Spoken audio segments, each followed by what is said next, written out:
Hey, they might could do it better. I ain't tripping off all that shit. What's going on? What's going on? What's going on, man? It's your boy RichinFaithTV, man. We back out here working. We back grinding. I got my mans in the building today, man. Vigilante. It's good, y'all. It's your boy Vigilante Vision, Lightside Records, NDI Talent Agency. Soon to be, can't announce the modeling agency yet, but we're going to talk about it later. BU Empire Clothing, Bosses Make Bosses Clothing, Cloud9 Apparel, YOD Playing Cards. I mean, hey, man, hey, where you want to start at? Where do you think we should start? I want to start on the movie, too. Let's start there. He plays in a lot of movies. You know, he works real hard when it comes to film. He was just in a blockbuster movie called The Little One. The Little with Taraji P. And he had a good scene on there, man. Explain that, man. How that makes you feel? Regina. No, Regina I thought it was No, Regina. It was Regina. Yeah. Shawty that played in Baby Boy. No, that's Taraji. Yeah, she was in the scene, the one you was in, right? And you was on the car. That's Regina Hall. How would you know?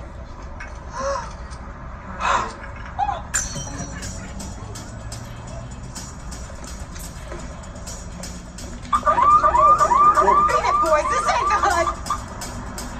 Talk about the movie, man. Explain that to me, man. How does it feel being on a set like that and being able to be in that type of position, knowing that you worked so hard to get there and you're just there? That was my first time premiering in theaters. Like to where you could actually go, walk into an ACM, a Regal, get your popcorn, be with your girl, be with your dude, be with your cousin, be with whoever, sit down in a movie theater seat in public with 100 other people and watch me on the big screen. Yeah, that's big, though. It took 3 years and it was well worth it. That's big. It's big. So, how many times did you guys have to shoot that one scene? 2 days worth. Yeah. 2 days worth. Actually, I'm gonna be in the deleted scenes too because my second appearance in that movie didn't make the final cut, but it's gonna make the deleted scenes. Okay, that's smooth. So how can we see that?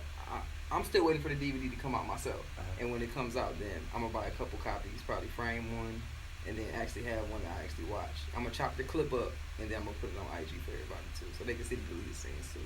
So you get a piece of that money that's coming in right from the box office, right? They get you a piece I of that check, don't know. I don't know. Maybe one day. I don't know. You got a bag coming. So you got a new clothing line. You just spit out like how many of them? Like three, man. Yeah. You know, right now, what's to BU? BU Empire. BU Empire. Yeah. Shout out to BU Empire. I met them at a festival. My girl is with a modeling group called Exclusive Models, and they had a festival, and they had BU Empire showcasing their clothing. It was the first clothing company I seen when I walked in, and you know, I try to be like low key, high key, meaning like everybody knows who I am when I walk in the building, but I'll be trying to just be incognito. So I was scoping them out, talking to the owners, and trying to see where their head was at. And they told me what the BU Empire stood for, and it stood for the same thing that I stand for. So then I went ahead and said, what y'all want to do, and here we are. That's cool. How important is it for artists or anybody that got something going on, young entrepreneurs, to network with other businesses, to be a brand ambassador for other businesses? Wealth comes from your connections. A rich person can lose all their money, but if you got other rich friends, then you can gain that money right back. If you are the rich friend, then you're officially broke now. That's how important your connections are. So just with your whole career, you've just been connecting with different business owners, different modeling agencies. So let's talk about you more so of a brand ambassador. How does that work? I remember we had a conversation. You was telling me how you promote these cars. You want to show these cars while you were talking about it. So explain that for artists that's out here that want to be brand ambassadors for different companies or different clothing line. How could they really get into that? So first, what you got to do is you got to find your niche. You got to find what it is that you do effortlessly, and so that your promotion won't seem so much like a job and it'll seem more natural. I like to play tonk. I like to play spades. So me getting my playing cards deal helped propel me into a show that I have coming in 2020, a playing card show. So all of it started to go hand in hand. When it came to the clothing, when you are in front of the camera all the time, you have to have new clothing all the time. So it only made sense that if I was gonna wear a shirt anyway, I might as well be paid to wear it. So if it was something I had to force, like I don't know how to ice skate, so if I tried to go out and get like some ice skating endorsement, I would be forcing myself to go out and promote it and stuff like that, because I don't never do that. So I found my niche and I worked it, and I just recommend that for everybody. Whatever I'm not doing that you do that, because that lane is open for you. Explain that. I like the way that sound. Explain that. Explain what I said? Yeah, go into depth. Okay. The lanes that I'm in are going to be tougher for you to get inside of, because I'm continuing to innovate. And for every idea that they have, they're going to be a step behind. So I would say take my promotion tactics, take notes on it, and then propel it into your own lane. So that way you can be where I'm at with mine, in that same place with yours. Smooth. So those same methods to your music? Yeah. When you said, I remember the last interview, you was like, you got better bars than Drake, Kendrick, and No, I ain't say that. No, you said the only person that could probably rap with you can go bar for bar with is like Kendrick or something like that. No, I was saying that Drake at the time, and still, that's weird that even now he's still at the top. So I was saying that Drake is like the only person that I could see myself truly being in competition with, music-wise, because there's certain aspects of J. Cole music and Kendrick music and those other people's music that my music has more of an appeal to than them. So the only person that appeals to everybody just like I do would be Drake. And that's the only person I'm going to be continually competing with. Like, it's going to be neck. Just about who drops the projects more frequently. He records. We were just listening to him before the interview started. I never heard that song before. Oh yeah, that's old. That's 6 man. That's like 2016. 2016? 2015. Yeah, see. That's some real music. Drake in the studio right now. Yeah. And we grinding right now. Right now. Yeah. So let's get back to this. Yeah. So how serious do you really take your acting career? Are you just an extra, or do you really want to be like a real actor? That's funny you say that. Me and my girl just got back from Tennessee. She did a lead role on Fatal Attraction. That's good. And I was one of the neighbors. So I guess, I don't know if that would be considered an extra. That show is too big for them to have extras.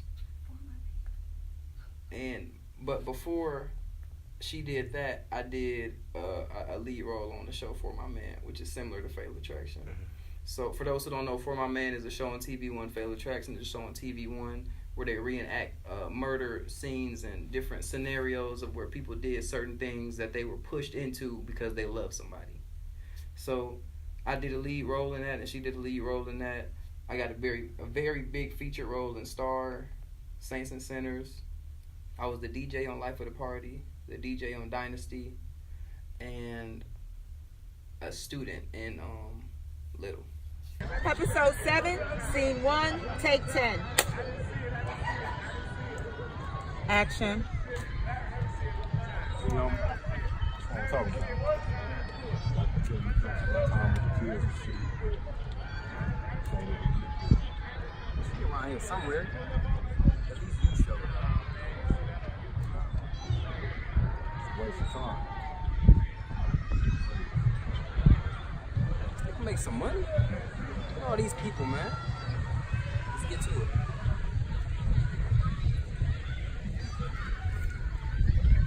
Smooth. So, what having all these different outlets and all these different businesses, how do you maintain all this stuff? I just take it a day at a time. Whatever I'm supposed to be doing is going to be the most prevalent. The opportunities present themselves. I give you an example.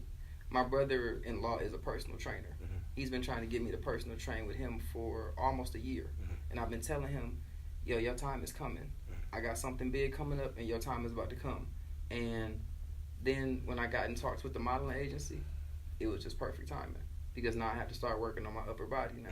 So I'm about to launch some new underwear, and now is the perfect time for that. And then I just got in talks with a new spa company too about them endorsing me as well for the new podcast that I got starting June 1st. Shout out to my man Micah King.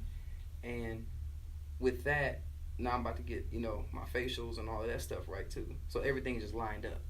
So when you take it a day at a time, things fall into place. But when you try to do everything every day, things become a disaster. The type of person that I am, I'm just I be giving game.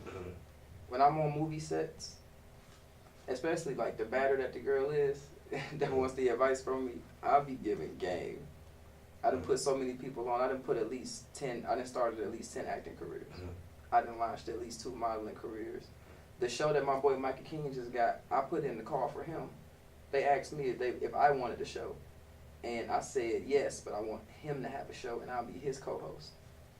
Yeah, I be, you know what I'm saying? Well, I got somebody.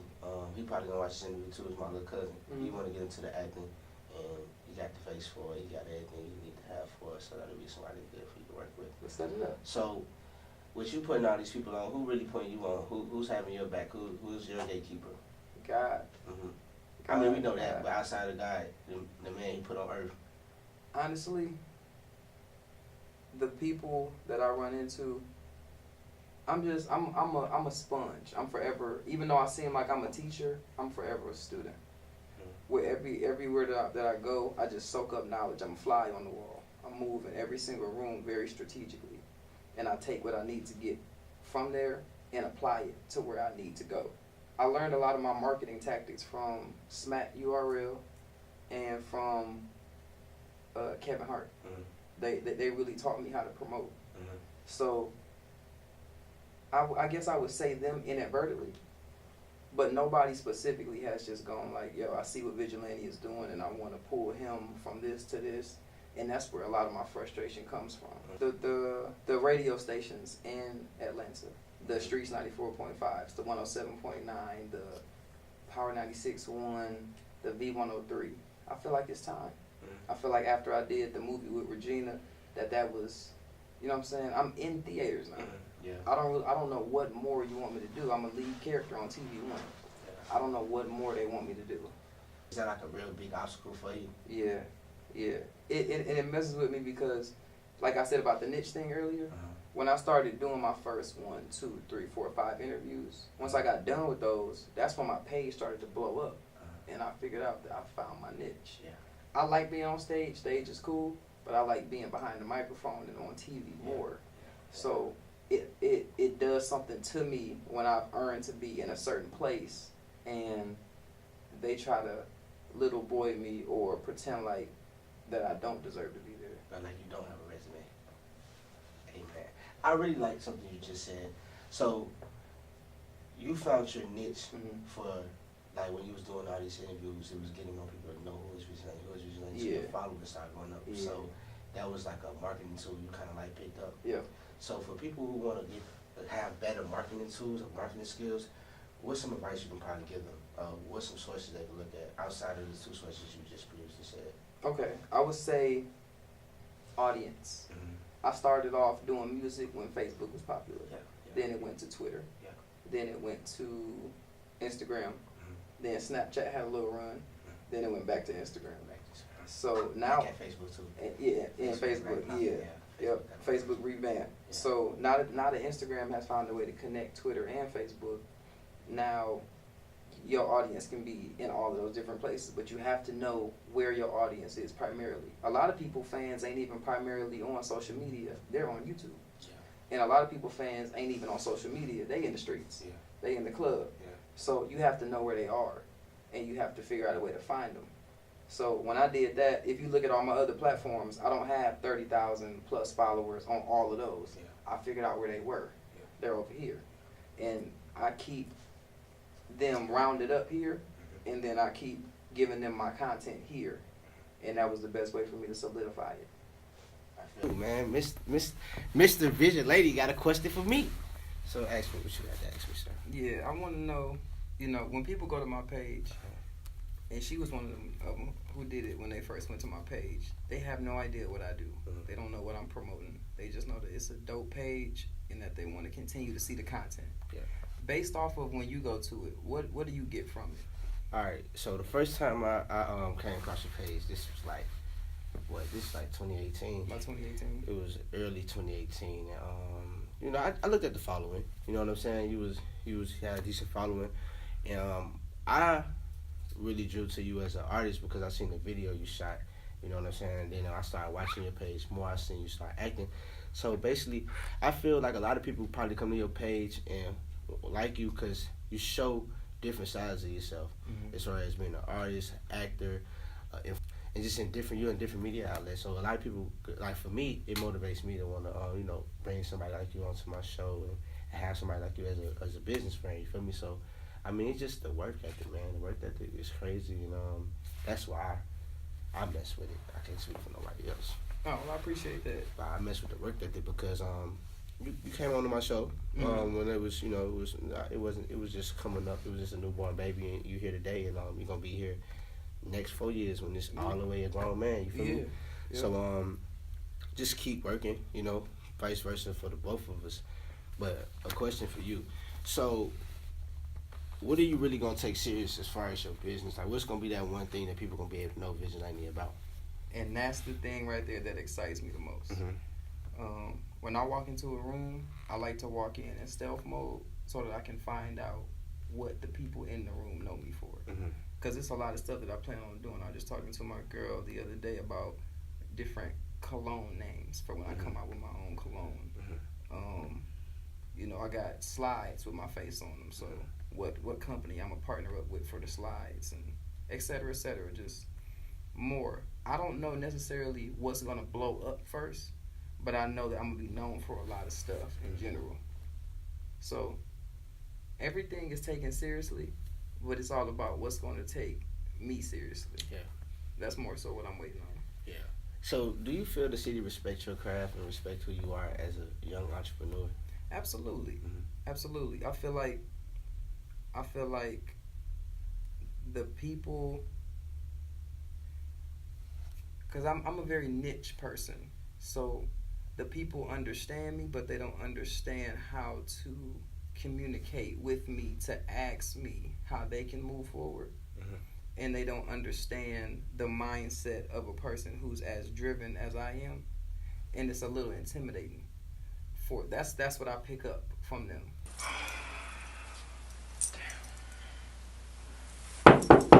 Hey, yo, Clint, open the door. What's up? Yo, some foul shit going on. Look, now ain't really a good time. No. Now's a perfect time. I think we getting played. Forever is trying to say I stole his beats. I walked up on a nigga singing the hook in the studio. He's trying to play me. My single? Yes, nigga. You didn't see how angry dude was? Look, it didn't dawn on me it was a new song. Look, give me 10 minutes and I'm going to meet you in the lobby. Apparently, you got some business that I take care of. All right, 10 minutes. I need to find Blair and figure out what the hell is going on. I might be able to help you with that. Okay. See you in 10. Damn. This nigga bust my lip. How hard is it to maintain an acting career? You may be the first person that ever asked me that. Yeah, that's a good question. Man, I'm gonna break it all the way down for you because it's different elements to it. Let's start with the mental element. Let's start with the element of when you're an actor, you're bringing yourself and you're tapping into different parts of yourself, even parts that you might be insecure about. So, and you're presenting it to other people who criticize it when you don't even know if it's good. So, let's say that you feel like you're doing bad at something, and somebody confirms that you're doing bad at it. Now you're gonna feel like you don't even want to do it no more. Yeah, that's just the mental part of it. Yeah. Before the talent even kicks in, and you don't even know if you have talent when there's so many people out there critiquing it. So, oh man, the money aspect, it takes a long time to start getting the amount of money that you want to get. I'm just now starting to get to a place after 3 years of acting and getting signed that now I'm getting a different type of bag. The bag that's actually substantial to live off of. So there's the money aspect of it, and then there's the politic game. There's the sexism, the racism, all of that. It's all one cluster. But I would say I love it, and that's what keeps me motivated to keep doing it.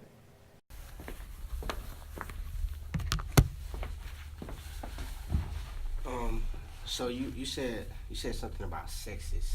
So you mean like as far as male and female? Yeah. So what is that about? Like what goes on when it comes to that? Because I know I have heard and I have read stories about people been challenged to do certain things just to get a set or just to get onto a movie, and I mean things that's not is disrespectful. Yeah. So have you ran across anybody tried to like, you know what I mean, like bargain, make you want to do something that you ain't with to just try to get on? Not particularly me, Mhm. but I've heard stories about people putting other people in positions to where it's like, yo, either you gonna do this or it ain't gonna happen for you, type of stuff like that. So in the industry, it's a give and take. Girls have their advantages and they have their disadvantages. Guys have their advantages and they have their disadvantages. And I'm a list a few. With women are eye candy. Women sell everything.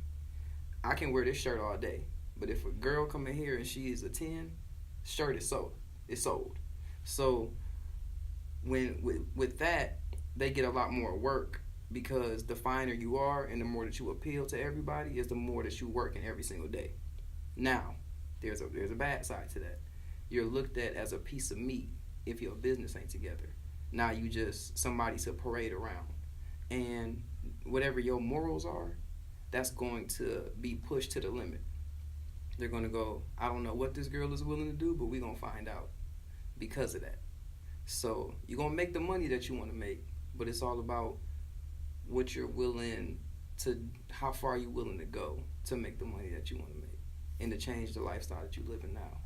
As a guy, we get more respect in the industry because it's off rip. People know that we are and are not going for certain stuff off rip.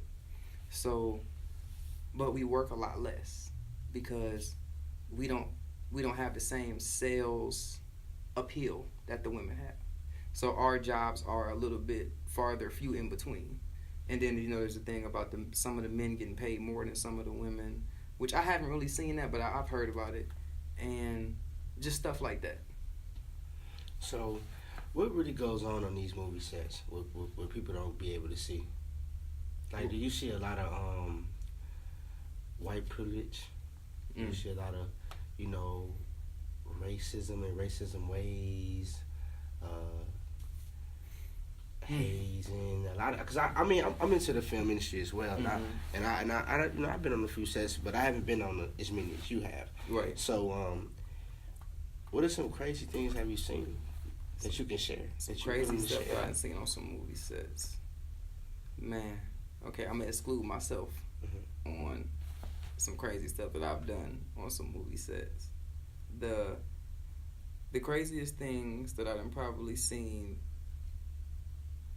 would have to be, okay, I was talking to a casting company, and they said that the black people were there that day because they wanted to sprinkle some pepper in the scene that they were doing. And I don't get mad about the racism shit, but it kind of struck a nerve a little bit because I was a part of it. You know what I'm saying? Yeah, I was a pepper that day. Yeah. So it would have been different if I was on the outside and heard somebody say it. But with me being in there, it was just like, damn. And I'm not leaving because they paying me. And I kind of need, especially at that time, and I kind of need the money. So it's like, I kind of have to, you know what I'm saying?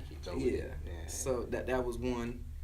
Two, I remember one day I was on set for The Quad, and we was filming at Spelman, and a Caucasian PA was like, okay, I need all my black background to come over here. And when he said that, I paused for a second, because I felt like he didn't say black. And I wanted to say in my head, he didn't just say black. He ain't just say black. Yeah. But then when I seen all the other black people face, I was like, he just said black. And then everybody walked over to him, and he was kind of like moving back like this, like he was scared now. Yeah. And I pulled him to the side, and I was like, either you want to use the word African American, or you want to address us a little bit differently next time. I understand that you just got afraid, so I'm trying to be the person that's going to civilly handle it for you, because I don't know where they're going to take it to. Yeah, that's tough. A lot of, I don't know what to say to that, man. That's tough. But I wanted to ask you one thing. Mm-hmm.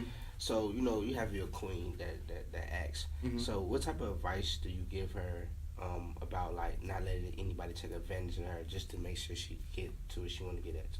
To always put her foot down, and to always look at the Regina Halls and the Taraji P's, and don't look at what they do on screen.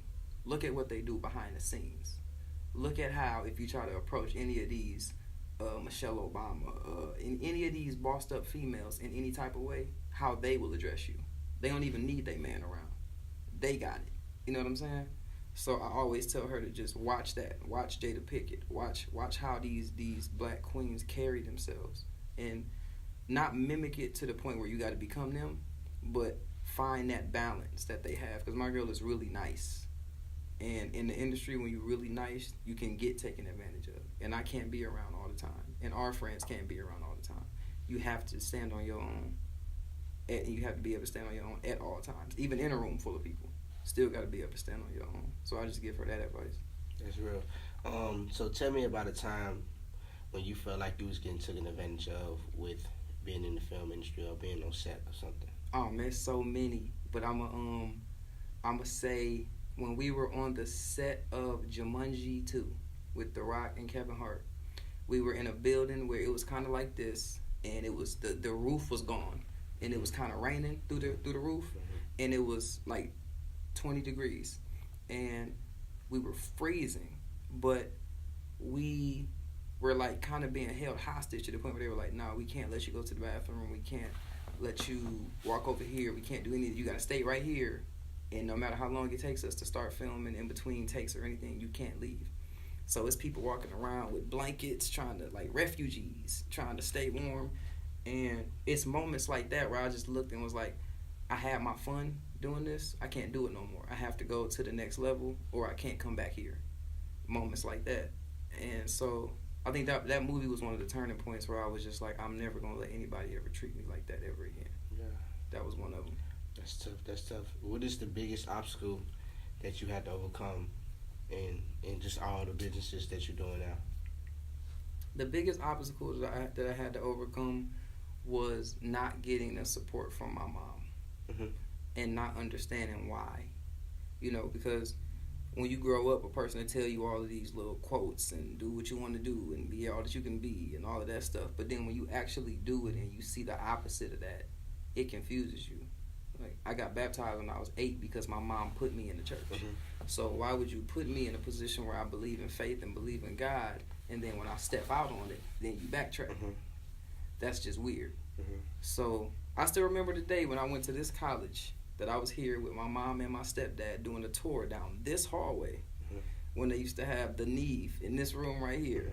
And I remember even before the tour was even over going, I'm going to school here. And this was the first school that we saw, and we had plenty of other schools to see. And I said, no, I'm coming here. But I didn't know that my mom's plan for me was to become an audio engineer from coming here. That was never my plan. Oh, she planned that out to happen like that? She planned it out for me to come to this school and become an audio engineer. I knew I wasn't going to do that. Yeah. So we kind of butted heads on that. And then with my whole career, it's been a very steady grind. I've enjoyed it, and I've seen a lot of success in it. But with her, I felt like that she thinks that it may have happened too slow. Like, she needs it to be right now or it's not real. So that was the biggest challenge I had to overcome. And I didn't know that she felt like she was wrong until she was having a conversation with my girl one day.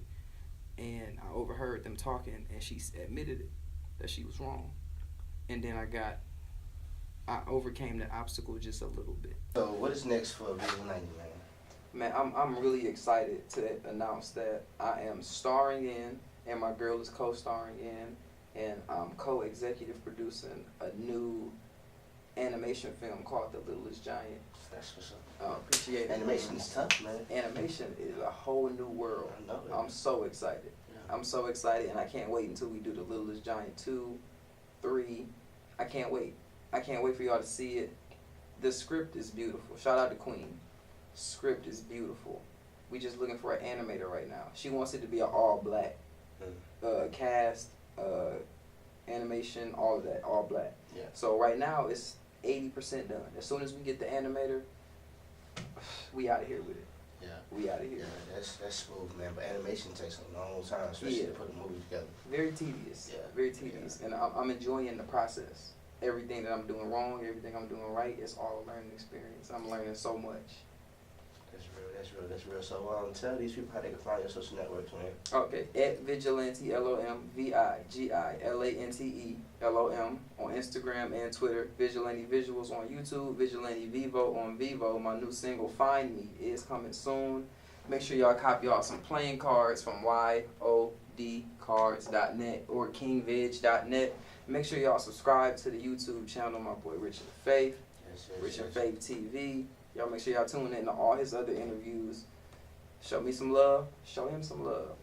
Vision. And we don't call them interviews no more. They episodes. All these episodes? Bet. Make sure you interviews tune in to every episode. They interviews some more, man. But alright, man. This RichinFaithTV, man. I got my boy Vision here with me. And we out, man. Catch us on the back end,